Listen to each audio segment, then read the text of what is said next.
versículo em Salmo 127, versículo 1. Se não for o Senhor, o construtor da casa, será inútil trabalhar na construção. Se não é o Senhor que vigia a cidade, será inútil a sentinela montar guarda. Irmão, nós podemos ter uma igreja bonita, nós podemos ter uma casa bonita, mas isso não significa o que está acontecendo dentro daquela casa. Hoje em dia temos tantas famílias desestruturadas, famílias passando problemas, divisões, divórcio. E realmente, se Deus não está construindo, tratando a coisa mais importante, o povo dentro daquela casa, é inútil a construção. Deus precisa a casa de Deus é nossa, nós somos o templo do Espírito Santo. Deus precisa estar construindo, edificando a sua igreja aqui por fora e por dentro.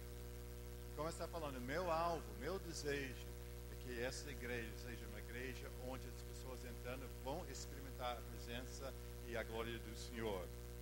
Também, se o Senhor não, se não é o Senhor que vigia a cidade, será inútil a sentinela montar guarda. Uma cidade pode aparecer segura, mas se o povo é corrupto e sempre fazendo o mal, aquela cidade vai se destruir de dentro para fora, né? É muito importante, até interessante, recentemente nós tínhamos um problema. Antigamente lá no estado, em Santarém, nós sempre deixamos nosso portão aberto à noite. Não tinha preocupação com ladrão e tudo, né? E neste último ano, pessoas começaram a entrar e começaram a roubar coisas da varanda. Recentemente roubaram, eu estava viajando e depois nós começamos a trancar o portão, mas uma noite durante o Tadel, a cidade tinha um blackout. E durante aquele tempo parece que alguém cortou, eu tenho uma cerca de tela, né? E alguém cortou, entrou. Deve ter 2 ou 3 pessoas. Passa uma sofá sobre o portão saindo, né? Eu fiquei um pouco chateado com Deus, né? Puxa, Senhor, eu sou dizimista, né? O Senhor falou, vai repreender o devorador, estou trancando, estou fazendo a minha parte de proteger a minha casa. O que está acontecendo? E realmente Deus precisava me tratar. Que realmente estava sentindo, estava se tornando um Jó, né? Que questionando Deus e tudo. E aí eu cheguei ao ponto que eu podia imaginar Deus falando comigo: onde você estava quando eu criei essa terra e tudo, né? Quem é você de reclamar o que está acontecendo? Nós somos num mundo, né, caído, e realmente nós vamos experimentar a batalha. E nós sabemos no Velho Testamento que o Deus ordenou que eles construíssem as cidades com muros, né? E com portões e tudo. Mas ele é o Deus do povo. E ainda tem esse equilíbrio em todas as nossas atividades. Ele tinha os muros e toda aquela proteção. Mas como esse versículo fala, se não é o Senhor que vigia a cidade, será inútil a sentinela montar guarda. Eu posso gastar uma fortuna montando sistema de alarme e tudo, né? Mas a algum ponto, precisa de um ponto que nós confiamos no Senhor. Eu não sei se estava agindo de pouco medo, sempre preocupado se alguém vai entrar, não com aquela confiança, não sei. Estou aprendendo, eu sou humano também, eu estou aprendendo neste caminho com Deus, de confiar mais. Eu quero criar coisas maiores, né, nesta fé de Deus. Mas é importante em nossas vidas de ter este mover de Deus de dentro para fora. Ele está construindo a casa, mas depende do que está dentro de nós que vai afetar aquela construção, se realmente se nosso corpo, nossas atitudes e tudo vão agradar a Deus. Também essa coisa sobre segurança, sobre qualquer atividade, qualquer ministério nós temos na igreja. Se Deus não está envolvido naquele ministério, realmente não vai valer nada. Então nós precisamos ter esse equilíbrio em nossas igrejas. Jesus falou: edificarei a minha igreja. Ele falou: ele edificarei. Ele vai construir a sua igreja. É Ele que vai nos tratar aqui dentro. Nós temos nosso prédio, mas é Deus, é Jesus que vai edificar a minha igreja. A igreja de Deus, de que Jesus está falando, não é um prédio, mas é nós, o povo dele. Nós somos uma obra em andamento. Ele vai continuar nos aperfeiçoando.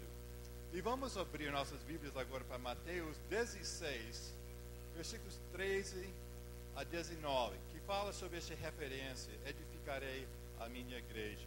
Mateus 16, versículos 13 a 19.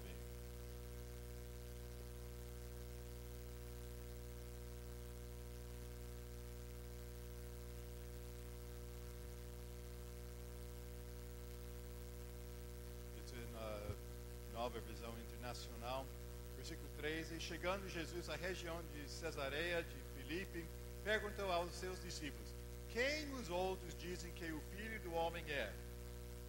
Eles responderam: alguns dizem que é João Batista, outros Elias, e ainda outros Jeremias, um dos profetas. E vocês? Perguntou ele. Quem vocês dizem que eu sou? Simão Pedro respondeu: tu és o Cristo, o Filho do Deus vivo. Respondeu Jesus: feliz é você, Simão, filho de Jonas, porque isto não lhe foi revelado por carne ou sangue, mas por meu Pai, que está nos céus. E eu lhe digo que você é Pedro, e sobre esta pedra edificarei a minha igreja, e as portas do Hades, do inferno, não poderão vencê-la. Eu lhe darei as chaves do reino dos céus. O que você ligar na terra terá sido ligado nos céus. O que você desligar na terra terá sido desligado nos céus. Então, nós temos Jesus perguntando: quem o povo está falando? Quem eu sou? Né? E hoje, quando você fala para o povo do mundo, né, perguntando quem é esse Jesus, tem muitas respostas. Algumas pessoas nem sabem quem é, só conhecem Jesus como um palavrão. E outros que conhecem, é filho de Deus. Outros, ele é profeta, né? E ele estava perguntando aos discípulos, e eles receberam esse mesmo tipo de resposta. Alguns dizem que você é João Batista, outros Elias, outros Jeremias, um dos profetas. Sabe que ele é alguém importante, mas não tinha aquela revelação de quem, da importância deste homem. E vocês perguntou ele estava chegando no nível pessoal. Isso que Deus quer para todos nós. Ele quer chegar neste nível pessoal para nós. E vocês? Quem vocês dizem que eu sou? E quando Simão Pedro respondeu: tu és o Cristo, o Filho de Deus vivo. Jesus falou que isso foi uma revelação de Deus. Respondeu Jesus: feliz é você, Simão, filho de Jonas, porque isto não lhe foi revelado por carne ou sangue, mas por meu Pai que está nos céus. Interessante, quando nós temos uma revelação de Deus, de quem este Cristo é, quem Cristo é, nós nos tornamos felizes. Quando nós conhecemos Jesus, quando nós conhecemos, tem aquela intimidade, como eu estava falando outro dia, essa intimidade é tão importante. Quando nós temos aquela reverência, quando nós temos a revelação de quem Ele é, nós se tornamos felizes. Se alguém não está feliz, normalmente chega ao ponto de nem ter essa revelação de quem Ele é, quem nós somos nele. Quando nós conhecemos que Tu és o Cristo, o Filho de Deus vivo, tem uma transformação que acontece dentro de nós. Nossas atitudes mudam, nosso comportamento muda. Nós vamos ser felizes, abençoados, favorecidos de Deus. Impressionante. Mas importante, ele falou, isso não foi revelação, pessoas falando para ele, foi uma revelação de Deus para ele. Eu não sei naquele momento, foi realmente quando Pedro foi salvo, não sei. Porque ele estava tendo revelação de quem Jesus era, de quem ele é. Até agora você tem revelação. Ficou a realidade para você. E agora está feliz. E agora o que aconteceu quando tinha essa revelação? Ele diga que você é Pedro, e sobre esta pedra edificarei a minha igreja, e as portas do Hades ou do inferno não poderão vencê-la. Interessante, ele falou agora, ele começou falando, feliz é você, Simão, filho de Jonas. Mas agora ele falou, eu que digo, você é Pedro. Interessante, ele mudou. Ele chamou ele Pedro antes, mas ele está falando aqui como você era Jonas, você era uma pessoa, mas agora você é Pedro. E para entender essa palavra, Pedro em grego, pedra, significa uma pedra, né? E como uma rocha. Ele está falando, você está mudando. Sua identidade está mudando. Você não é mais Simão, filho de Jonas. Agora você é Pedro, você é uma rocha, você é uma pedra mesmo. Você é Pedro. Isso acontece quando nós temos uma revelação de Deus. Nós mudamos. Nós não somos aquela mesma pessoa. Eu sou diferente. Eu sou príncipe, eu sou raça eleita, né? Começa de mudar a nossa identidade. Eu sou especial nos olhos de Deus. Tem tudo com aquela atitude, desse comportamento que eu sou feliz, porque eu não sou o mesmo. Eu sou diferente, eu sou transformado. E nós temos vários exemplos na Bíblia onde Deus mudou os nomes. Nós temos Abrão. Quando Deus mostrou para Abrão as estrelas do céu e tudo, ele mudou o nome dele de Abrão para Abraão, que significa pai de muitas nações. Então está mostrando agora essa visão, esse propósito para a vida de Abraão. E no mesmo tempo ele falou, agora você não é mais Abrão, você é Abraão, pai de muitas nações. Então toda vez que agora alguém falava Abraão, pai de nações, pai de nações, pai de nações, aquela lembrança de Jesus estava falando para Pedro, você não é Jonas, você agora é Pedro, você é diferente, você não é mesmo, você é leão. Aleluia. Você é corajoso. Deus mudou o nome. Sarai, quando ele falou, Deus falou para ela, ela vai ter um filho, né? Ela riu primeiramente, né? Ela não acreditava. Que isso? Mas quando Deus cobrou dela, não, tá bom. Ele falou, agora seu nome vai ser Sara, princesa, dando essa coisa de realidade, de nobreza. E Deus mudou o nome dela. Jacó, o nome dele significou enganador. Mas quando ele tinha aquele ponto com Deus, quando ele lutou com Deus e venceu, Deus falou, seu nome é Israel agora, vencedor. A palavra Israel significa vencedor.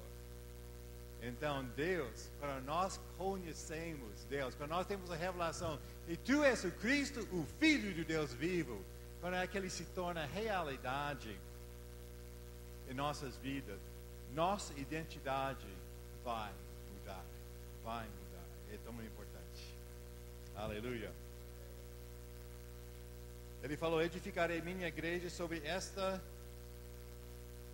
Deixa-me pegar esse versículo aqui. E sobre esta pedra edificarei a minha igreja, e as portas do Hades não poderão vencê-la. Ele está falando que sobre esta pedra edificarei a minha igreja. Mas este palavra pedra no grego não é a mesma palavra de Pedro que falou para Pedro. Pedro foi um tipo de uma pedra. Mas essa pedra, sobre essa pedra edificarei a minha igreja, uma pedra, aquela é um pouco diferente, uma rocha. E tem várias interpretações de como Jesus estava falando naquela época sobre Pedro. Eu vou construir minha igreja. Se pode, irmão, mudar aquele vento fora daqui, eu estou pegando muito. Te agradeço.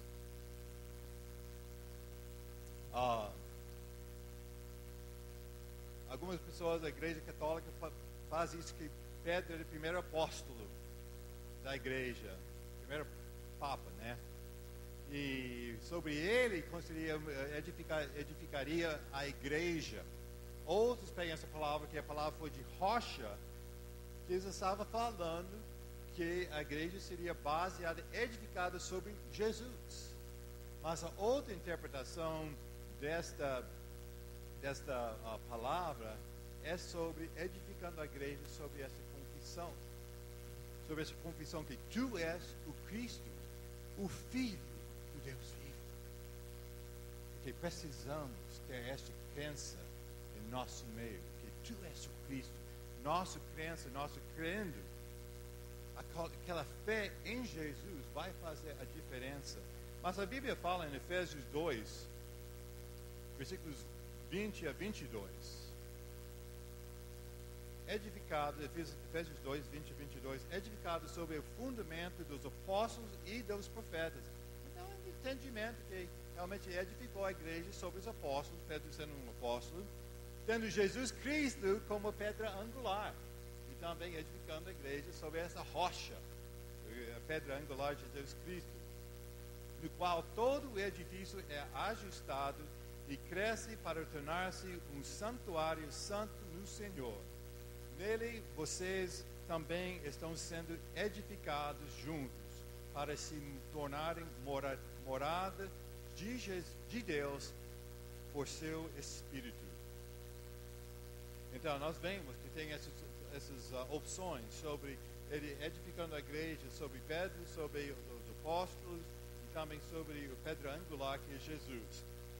Mas também ele falou, essa outra opção é edificado sobre a confissão: tu és o Cristo, o Filho do Deus vivo. Ele falou: edificarei a minha igreja e as portas do Hades, ou outro comum, portas do inferno, não prevalecerão contra a igreja. Realmente, nós temos essa confissão: as portas do inferno não vão prevalecer contra nós. Eles querem nos atacar, eles querem nos resistir, mas nós vamos romper essas portas do inferno. Nós vamos tomar posse das pessoas do inferno, indo para o inferno. Nós vamos fazer a diferença. É preciso notar também, de novo, com esta revelação veio a autoridade. Depois ele falou isso: as portas do Hades, ou portas do inferno, não prevalecerão contra ela, contra a igreja.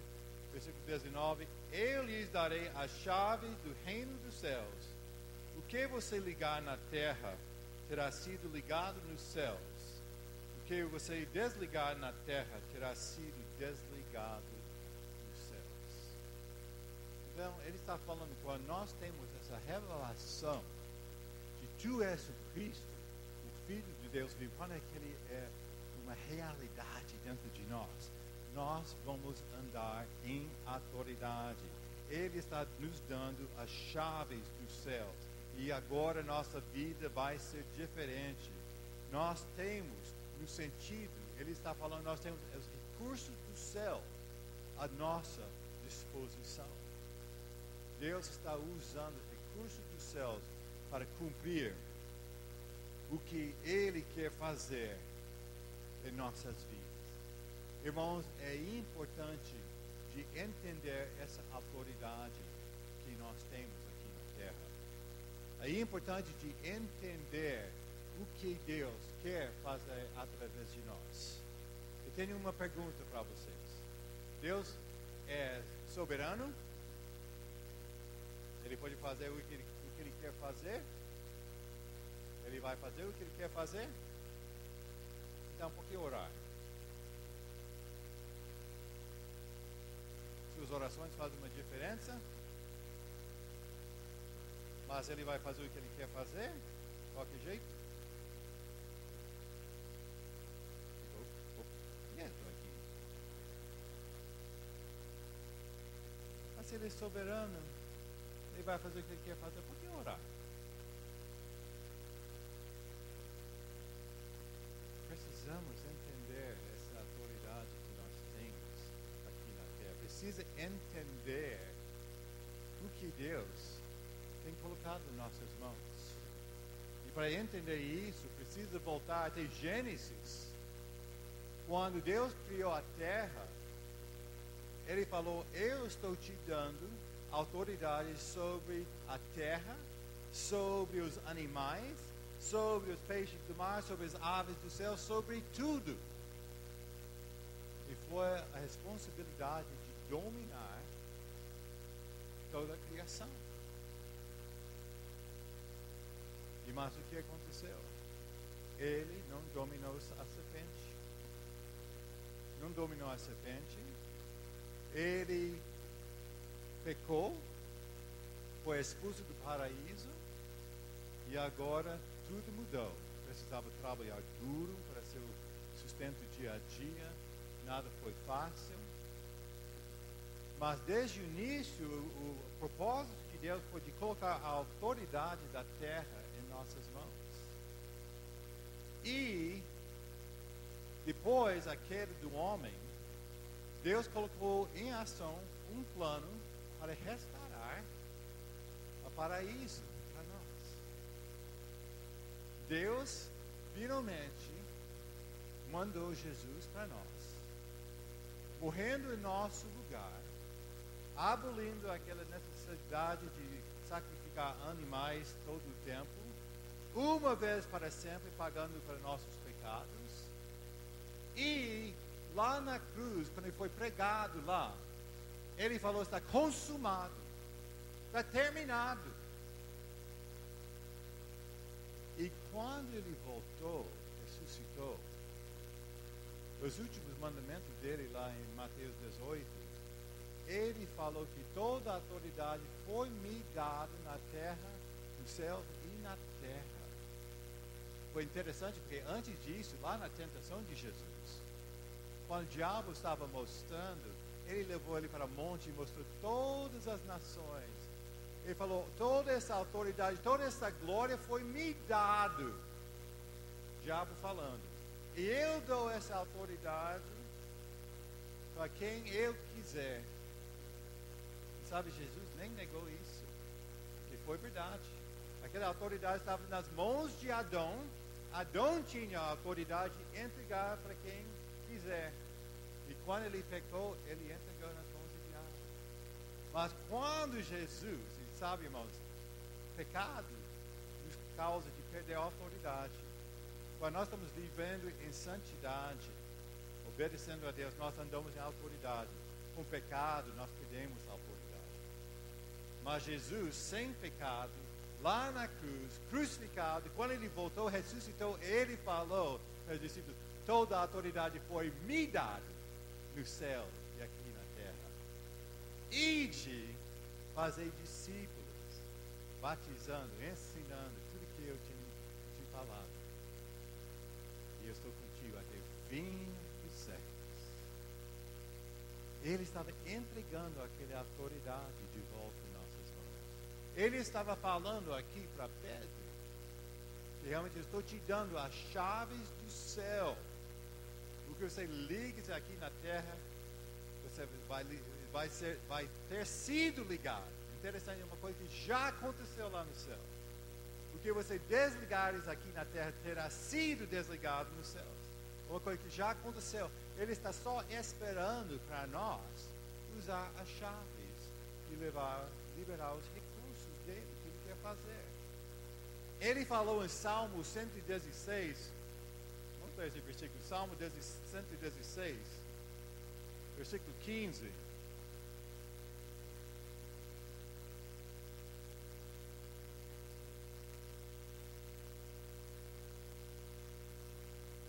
Desculpa, Salmo 115, 16. Os mais altos céus pertencem ao Senhor, mas a terra Ele a confiou ao homem. Outra tradução fala, os céus são os céus do Senhor, mas a terra Ele entregou em nossas mãos. A terra pertence a nós. Os céus pertencem a Ele. Desde o início, foi a intenção dele de entregar a terra em nossas mãos. E nós estamos responsáveis. Ele entregou em nossas mãos. A Bíblia fala que várias perguntas que tem, até nosso interessante que ele fala o Pai Nosso. Ele fala, precisamos orar, Pai,